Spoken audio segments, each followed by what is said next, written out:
जय हिंद मेरे दोस्तों। कैसे हो आप लोग? उम्मीद करता हूँ कि आप लोग सब ठीक होंगे, मेरे छोटे बड़े भाई बहन और दोस्त। और दोस्तों, आप अपने और अपनी फैमिली का ध्यान अच्छे से रख रहे होंगे। दोस्तों, हमारे इस नए चैनल पर आपका स्वागत है और जिसका नाम है NCERT वाला 2.0। दोस्तों, आपका हमारे इस क्लासेस और नई चैनल पर हम विभिन्न विषयों के बारे में आपको जानकारी देंगे दोस्तों, क्योंकि शिक्षा का दौर इतना बढ़ चुका है, इसका हमारे जीवन में इतना महत्व हो चुका है कि आज बड़े बड़े प्लेटफॉर्म एजुकेशन सिस्टम ओपन हो गए हैं जो एक शिक्षा के क्षेत्र में बहुत अच्छा कार्य कर रहे हैं। यूट्यूब पर बहुत अच्छा कार्य कर रहे हैं, क्योंकि कुछ टीचर तो इतने अच्छे हैं, कुछ चैनल तो इतने अच्छे हैं, नाम किसी का नहीं लेना चाहिए, लेकिन सच में बेहतर हैं, जो इतना अच्छा पढ़ा रहे, इतना अच्छा पढ़ाते हैं कि बच्चों के जीवन में काफ़ी बदलाव आ गया। बच्चे जितनी कंपटीशन जितना टफ होते जा रहा है, यानी तो कंपटीशन जितना मतलब लेवल बढ़ते जा रहा है, बच्चों का सक्सेस का रेशियो कम और लेकिन अच्छे बच्चों का रेशियो बढ़ रहा है। तो उसके पीछे एकमात्र यही है कि यूट्यूब में एजुकेशन का सिस्टम इतना फैल गया कि बहुत ज़्यादा। तो दोस्तों, इसी को पहल में ध्यान में रखते हुए हमने भी शिक्षा के क्षेत्र में अपना योगदान देने के लिए आगे बढ़ाया, और जिसमें आप लोगों का साथ और आप लोगों के प्यार की ज़रूरत है। तो दोस्तों, उम्मीद करता हूँ कि आप लोग सपोर्ट करेंगे और हमारे चैनल को सब्सक्राइब भी करेंगे और लाइक भी करेंगे और शेयर भी करेंगे। तो दोस्तों, इसी के साथ शुरू करते हुए आज मैं शुरू करूँगा, यानी आपका दोस्त सोनू भट्ट ही शुरू करेंगे। हम जो सामाजिक विषय होते हैं वो उससे शुरू करेंगे, और धीरज सर हमारे आपके अदर सब्जेक्ट के शुरू करेंगे, वो अपने बारे में बताएंगे। जैसा कि दोस्तों आप देख रहे हैं, हमारा थंबनेल है NCERT वाला 2.0 हरियाल क्लासेस है। तो प्लीज़ दोस्तों, इसको शेयर और सब्सक्राइब ज़रूर करना, इससे ज़्यादा क्या करना। अगर आपको अच्छा लगे तो आप ज़रूर देखिएगा, यहाँ आइएगा हमारे चैनल पर और पढ़िएगा। और उसी के साथ साथ एक डेमो क्लास है आज दोस्तों, ये आपके सामने एक डेमो क्लास है, आपको अच्छी लगेगी तो आगे को प्रोसेस करते जाए। और लेकिन हाँ दोस्तों, धीरे धीरे धीरे आते आते आपको नोट्स भी बनवाया जाएगा, ऐसे लिखा जाएगा जैसे सामने लिखा जाए। दोस्तों, सबसे पहले आपसे क्वेश्चन है कि आप किसी भी सब्जेक्ट को क्यों पढ़ना चाहते हैं। आप कोई भी सब्जेक्ट है, जैसे मैं उठा देता हूँ इतिहास, क्यों हम इतिहास है दोस्तों, इतिहास को क्यों पढ़ते हैं। जो हिस्ट्री सब्जेक्ट है, इसे हम पढ़ना क्यों चाहते हैं, अपनी लाइफ में हमारा क्या योगदान है, क्या एग्ज़ाम में तक ही सीमित है, क्या एग्ज़ाम के लिए ही हमें इस सब्जेक्ट को पढ़ना चाहिए। नहीं दोस्तों, एग्ज़ाम के लिए पढ़ना अच्छी बात है, लेकिन हम इतिहास से बहुत कुछ सीख सकते हैं। इतिहास एक ऐसा सब्जेक्ट है जो हमें बहुत कुछ सिखा देता है। और जिस भी बच्चे ने सामाजिक विषय को पढ़ लिए, सामाजिक की विषय बहुत, जैसे इकोनॉमिक्स, पॉलिटी, ज्योग्राफी और हिस्ट्री, ये जो सब्जेक्ट है ना, अगर इन सब्जेक्ट को साथ ये सब्जेक्ट को अगर आपने पढ़ लिए तो दोस्तों, आज होने वाली घटना का परिणाम आप भविष्य में उसका क्या परिणाम होगा ये बता सकते हैं। क्योंकि इतिहास दोहराता है, इतिहास हमारे अतीत को बताता है। इतिहास है क्या? मतलब ऐसा, इतिहास मतलब हुआ था, मतलब इतिहास का मतलब होता है ऐसा ही हुआ था, मतलब ऐसा ही हुआ था। देखो, जैसा हो रखा है, जैसा आप देख रहे हैं, मतलब आपका आज का दिन इतिहास है। जैसे मेरा आज का लेक्चर है, ये लेक्चर मेरा भविष्य का क्या होगा, इतिहास होगा। तो दोस्तों, इतिहास को समझने के लिए आपको थोड़ा सा खुलना पड़ेगा, छोटी छोटी बातों को दूर होना पड़ेगा, तनाव से दूर होना पड़ेगा।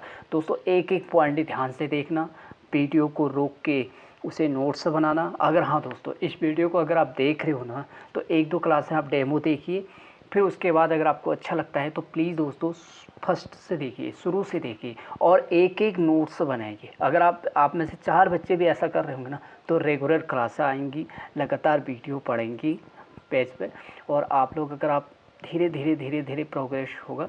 तो अगर आप नोट्स बना रहे हैं तो आप अपने जीवन की मतलब यानी अपने लक्ष्य की ओर बढ़ रहे हैं और अपने जीवन में सफलता को लिख रहे हैं। अगर आप नोट्स नहीं बना रहे, सिर्फ वीडियो ही देख रहे हैं दोस्तों, अब आपका दिमाग कंप्यूटर है तो अच्छी बात है, अगर नहीं है तो प्लीज़ दोस्तों, आप लोग अपना समय ख़राब कर रहे हैं खाली सुन के। क्योंकि सुन के दोस्तों इतना याद नहीं होता, सुनकर सिर्फ हमारा कितना याद होगा, अभी तुम्हें लगेगा कि हमें याद हो रहा है, और फिर धीरे धीरे दोस्तों कम होता जाता है। तो चलो सीधी बात, नो बकवास, इससे आगे कर। और दोस्तों मैंने इतनी बातें क्यों कही, अगर आपने यहाँ तक सुन ली हो तो आज की शिक्षा में एक चीज़ कमी होगी दोस्तों, नैतिकता। नैतिकता ख़त्म कर दी गई। बस बच्चों को पढ़ाने से लेना देना है, बच्चों को पढ़ाओ, बस कंपटीशन में भगाओ। और आता भी तो आपसे, आज जाके सिस्टम में करप्शन हो जाते। क्यों करप्शन इसलिए होते हैं, बच्चे को पढ़ाया और रटाया और पास हो गया, और वहाँ पर देखा तो बच्चे को ये पता नहीं है कहाँ पर क्या करना है। लेकिन हाँ, मैं हर किसी को दोष नहीं दे सकते हैं, क्योंकि कुछ लोग ऐसे बहुत अच्छे हैं, लेकिन कुछ होते हैं, ऐसा होता है। समाज कहते भी है ना कि समाज चलता ही बुरे और अच्छे लोगों से ही है। तो अगर हर इंसान अच्छा हो जाए तो फिर कैसे हो सकता है। तो चलिए, हमें अपना देखना है, दूसरा क्या कर रहा है ये कभी मत देखना, हमें खुद को देखना है और हम क्या करें। दोस्तों एक चीज़ याद रखना, आप ये मत सोचना कि हम इस समय कहाँ पर खड़े हैं, आप ये सोचा करो हर हमेशा कि अब हमें क्या करना है। आज तक जो हुआ उसे भूल जाओ, अब आगे क्या करना है ये सोचो। दोस्तों ज़िंदगी बदलने के लिए 5 साल भी कम पड़ जाते हैं। अगर आप नहीं बदलना चाहो, अगर आप बदलना चाहो तो आपके लिए 1 महीना, 1 दिन, 1 मिनट, 1 घंटा भी काफ़ी है। क्यों? क्योंकि जब आप अच्छी कदम की शुरुआत करते हैं तो 0 सेकंड से ही स्टार्ट होता है दोस्तों। 1 सेकंड की भी वैल्यू होती है उसमें, और आपके सक्सेस के पीछे भी 1 सेकंड की वैल्यू है, और आपके अनसक्सेस के पीछे भी 1 सेकंड की वैल्यू है। जैसे कहें तो आप सफल हो गए, एकदम बहुत बड़े आदमी बन गए, तो आपके उस मिनट का भी योगदान है। जिस दिन से आपने शुरू किया था, आपका पढ़ने में मन नहीं लग रहा था, आपका उस काम को मन नहीं लगा, फिर भी आपने किया, ठीक है। अगर आपने असफलता हो गया, आपने इधर उधर गए, पढ़ाई के तरफ ध्यान नहीं दिया, उसकी भी वैल्यू है। तो दोस्तों आप समझदार हैं, मुझे उम्मीद है कि इस क्लास को देखने वाले हर बच्चा समझदार है। तो दोस्तों चलिए आगे बढ़ते हैं, एक छोटा सा डेमो लेक्चर करते हैं। इतिहास क्या है दोस्तों? इतिहास का मतलब होता है इति धन हास। दोस्तों इति धन हास, एक मिनट, चलिए, इतिहास का मतलब होता है ऐसा ही हुआ था, ऐसा ही हुआ था, ठीक है दोस्तों। आपको नोट से एक एक करके नोट से दिखाया जाएगा, ठीक है। मतलब इति में इसका अर्थ होता है जो हिस्ट्री है, इति मतलब ऐसा ही, हास मतलब हुआ था, ऐसा ही हुआ था। इंग्लिश वाला इंग्लिश को भी पढ़ लेना है, एज इज द ओपेंड, मतलब ऐसा ही हुआ था, ओपेंड, ठीक हो गया। और उसके बाद हम हिस्ट्री की स्टडी क्यों करते हो? मैंने अभी पहले ही क्वेश्चन आपसे पूछा था कि आप इतिहास क्यों पढ़ते हैं, आप हिस्ट्री की स्टडी क्यों करते हैं? हम क्या करते हैं दोस्तों, हिस्ट्री की स्टडी इसलिए कहते हैं अपने अतीत के बारे में जानने के लिए, to know about your past, मतलब जो हमारे अतीत है वो क्या है, अतीत के विध्वंसक और सृजनात्मक निर्णयों के लिए। मतलब कहने का मतलब मैंने अभी तुमसे पहले कहा था कि हम इतिहास को पढ़ने के बाद भविष्य के परिणामों की कल्पना कर सकते हैं। हम भविष्य में क्या करेंगे इस चीज़ के बारे में वो कर सकते हैं। अपनी सभ्यता और संस्कृति के बारे में जानने के लिए हम अपनी सभ्यता, हमारी जो पुरानी सभ्यता थी वो कैसी थी, क्या थी, किस पहले के लोग कैसे थे, कहाँ से जो आज हम मानव पीढ़ी हैं ये कहाँ से कहाँ तक आई, कैसे आए, इस चीज़ को हम जानने के लिए क्या करते हैं दोस्तों, इतिहास का अध्ययन करते हैं। To know the about our civilisation as the culture, यानी कल्चर, हम कल्चर का क्या करते हैं, स्टडी करते हैं। और कल्चर से हमें पता चलता है कि हमारे पुराने लोग किस तरह का वो करते थे। जैसे आप सिविलाइजेशन पर सिंधु सभ्यता पढ़ोगे, जब धीरे धीरे देखना, मैं धीरे धीरे हम छोटे छोटे टॉपिक लेके आपको बताएंगे कहाँ क्या था। दोस्तों वीडियो पॉज करके प्लीज़ नोट्स रेडी करना, और आप में से जो बच्चा नोट्स बना रहा होगा नीचे कमेंट बॉक्स में ज़रूर लिखना कि हम नोट्स बना रहे हैं, और आप इतिहास को क्या समझते हैं कमेंट बॉक्स में ज़रूर जवाब देना। देखता हूँ कितने बच्चे पढ़ाई, अगर आपने इस वीडियो के कमेंट बॉक्स पे इतना लिख दिया ना तो ये समझ लेना कि आप पढ़ाई के प्रति डेडिकेट है। अगर आप कहेंगे क्या लिखे हैं तो समझ लेना दोस्तों कि आप पढ़ाई के प्रति डेडिकेट नहीं है, पढ़ाई से आप बिल्कुल प्यार नहीं करते हैं। और आपने सुना ही होगा भीमराव अम्बेडकर जी ने क्या कहा था कि पढ़ाई वो शेरनी का दूध है, जितना पियोगे ये उतना दहाड़ेगा, ये उतना दहाड़ता है।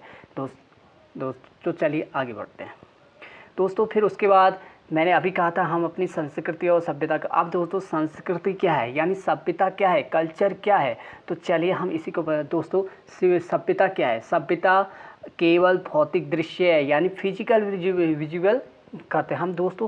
जो कल्चर है नहीं, हाँ, जो सिविलाइजेशन है यानी सभ्यता है, जो कल्चर, तो दोस्तों हम दोनों दृश्य और दृश्य दोनों रूप से देख सकते हैं।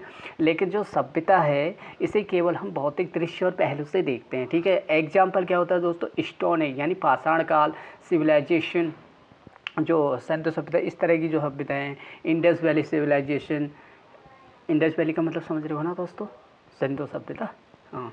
और कल्चर, फिजिकल विजन। अब जो कल्चर है, जो कल्चर वर्ड है यानी संस्कृति क्या है, वह भौतिक दृश्य है और अदृश्य पहले से है, और जिसमें सोसाइटी, कॉलोनी, मतलब हाँ दोस्तों, मतलब कहने का मतलब है जो कल्चर है, जो संस्कृति है, वो कहाँ से आई और कैसे आई। संस्कृति दोस्तों भौतिक दृश्य और अदृश्य पहलू से आई, सोसाइटी से आई, कॉलोनी से आई, पॉलिटिकल लीगल से आई, और मतलब इस तरह से जो दोस्तों जो आपको दिखाई देता है ना, आपकी सोसाइटी वाले जो बोलते हैं, आप कॉलोनी में रहते हैं, पहाड़ गांव जहाँ भी रहते हैं आप लोग देखिए, आप लोग क्या देखते हैं, वो जो देखते हैं ना, वो एक संस्कृति का ही क्या है, पार्ट है दोस्तों, एक कल्चर का ही पार्ट है। आप बोलते हैं जो भी है, जो आप देख रहे हैं, वो कल्चर का ही पार्ट है। और इसको हम एक एग्जाम्पल देते हैं, वैदिक कल्चर। वैदिक जो कल्चर है वो आप धीरे धीरे आओगे वैदिक सभ्यता में, जब हम वैदिक काल पढ़ेंगे, और फिर उसमें आर्य सभ्यता किस तरह से आए, उत्तर वैदिक काल, ऋग्वैदिक काल, फिर उत्तर वैदिक काल, किस तरह से देखो ऋग्वैदिक काल और उत्तर वैदिक काल में कितना अंतर आएगा, आर्यन और आर्य में कितना अंतर आएगा। धीरे धीरे आप पढ़ोगे ना तो आपके माइंड काफ़ी डेवलप हो जाएगा। तो उम्मीद करता हूँ दोस्तों आपको अच्छा लग रहा है, तो दोस्तों लाइक ज़रूर कर देना अगर अच्छा लग रहा है, तो नहीं लग रहा है तो कोई बात नहीं, और हाँ डिसलाइक भी ज़रूर कर देना। अगर फिर कमेंट बॉक्स में ज़रूर बताना कि आपने डिसलाइक क्यों किया, आपने लाइक क्यों किया, दोस्तों ज़रूर बताना। तो चलिए आगे बढ़ते हैं, और आप लोग बहुत समझदार हो, बहुत अच्छे हो, और ज़रूर आप ज़रूर आगे बढ़ोगे, यही मेरी शुभकामनाएं दोस्तों। फिर हिस्ट्री का हम क्लासिफिकेशन करेंगे, और क्लासिफिकेशन के साथ उसका सोर्स बताएंगे कि क्लासिफिकेशन क्या क्या हुआ था और वो किस सोर्स से हमें मिलता है दोस्तों, ठीक हो गया। जैसे हिस्टोरिकल, उसके एविडेंस क्या है, एविडेंस में लिपि आती है, लिटरेचर है या नहीं, यानी जो साहित्य कहते हैं जिसे, और जिसमें प्राकृतिक इतिहास, आद्य इतिहास, और फिर इतिहास, मतलब जो इतिहास आता है ये फिर बाद में, प्राकृतिक इतिहास आएगा फिर। और इस पे भी दोस्तों डिवीज़न है, इस पे भी आगे डिवीज़न है, आप आगे को बढ़ो, इस पे भी क्या है, डिवीज़न है। तो हिस्टोरिकल एविडेंस, जिसमें हिस्टोरिकल एविडेंस में क्या क्या आएंगे, लिटरेचर आएगा, इस यानी लिपि आएगी। तो चलिए अब क्या क्या प्रादेशिक, जो प्रादेशिक इतिहास है, क्या इसमें हिस्टोरिकल एविडेंस थे, क्या क्या थे, तो दोस्तों जो थे, अभिलेख थे, सिक्के थे, बर्तन थे, मूर्तियाँ थी और स्मारक थे। क्या कहते दोस्तों, अभिलेख, सॉरी दोस्तों क्या थे, अभिलेख थे, सिक्के थे, बर्तन थे, मूर्तियाँ थी, स्मारक थे। दोस्तों मैं ऊपर ऐसे लगा नहीं रहा हूँ, तो क्या आप लोगों को समझ में आ रहा होगा ना, ऐसे मैं कलर नहीं कर पा रहा हूँ, सॉरी, ठीक है। तो हिस्ट्रिकल लिपि, और धीरे धीरे कैमरा के आगे आएंगे ना, वहाँ पढ़ाने में और मज़ा आएगा, क्योंकि थोड़ा सा हाथों की एक्टिविटी दिखानी पड़ती है, तो उसकी वजह से ये पेन लगाना होगा। तो प्रादेशिक इतिहास है, आद्य इतिहास है, और फिर इतिहास आएगा हिस्टोरिकल।